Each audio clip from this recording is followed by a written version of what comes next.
કેમ છો મિત્રો? મજામાં ને? મજામાં તો હશો, પણ મજામાંની સાથે મિત્રો અત્યારે આપણે ચેનલની અંદર કોઈ પણ મિત્રો નવા હોય તો ચેનલને લાઇક, સબસ્ક્રાઇબ, ફોલો અને શેર કરવાનું ભૂલતા નહીં મિત્રો.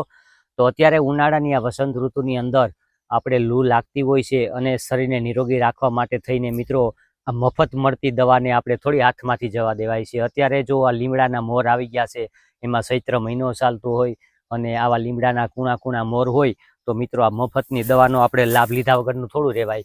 તો મિત્રો હવે આ લીમડાનો મોર છે એને કઈ રીતના ઉપયોગ કરી શકાય? તો કે લીમડાનો મોર છે તેને તમે જો ઓમ તમે ન સાવી અને ખાઈ શકતા હોય મિત્રો, તો તમે એને સવારના પોરમાં ગરમ પાણી કરી અને ગરમ પાણીમાં તેનો ઉકાળો કરી અને ચપટી એમાં લીમડાનો મોર નાખી થાજો અને ઉકાળો કરીને પણ પી શકો છો. અને તે સિવાય તમે નકરા લીમડાના મોરને ચપટી એક સવારમાં બ્રશ કરી અને સીધા ચાવી અને પાણી પી શકો છો.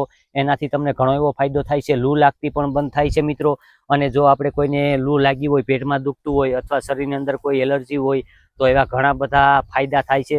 અને ક્યારે પણ પેટમાં દુખતું હોય ત્યારે પણ મિત્રો આપણે લીમડો અને જો આપણે દાડમના પાન ખાઈએ તો તેનાથી પણ આપણે ઘણો એવો ફાયદો મેળવતા હોય છે મિત્રો. તો લીમડો ઘણા એવા રોગમાં નિરોગી આપણે સાબિત થયો છે. તો એનો આપણે અત્યારે હાલમાં ઉનાળામાં ભરપૂર લાભ લેવો જોઈએ. અને શરીરની અંદર કોઈ પણ એલર્જી હોય તો એલર્જીમાં પણ મિત્રો આપણે લીમડાનો ઉપયોગ કરતા હોય છે. લીમડાની ચાલનો ઉકાળો કરીને આપણે ગરમ પાણી કરી અને નાતા હોય છે. તો લીમડાના પાનનો પણ ઉકાળો કરીને આપણે નાહી શકીએ છીએ અને લીમડાની છે સુવાથી પણ આપણે નિરોગી થઈ શકીએ છીએ મિત્રો. એવી જૂની કહેવતો છે મિત્રો, એવી આપણે સાંભળેલી છે. તો આપણે લીમડાનો ભરપૂર અત્યારે ઉપયોગ કરીએ મિત્રો. અત્યારે હાલમાં લીમડાની અંદર જો આપણે કુણા એવા મોર હોય તો ઘણો એવો આપણે લાભ લઈ શકીએ છીએ મિત્રો.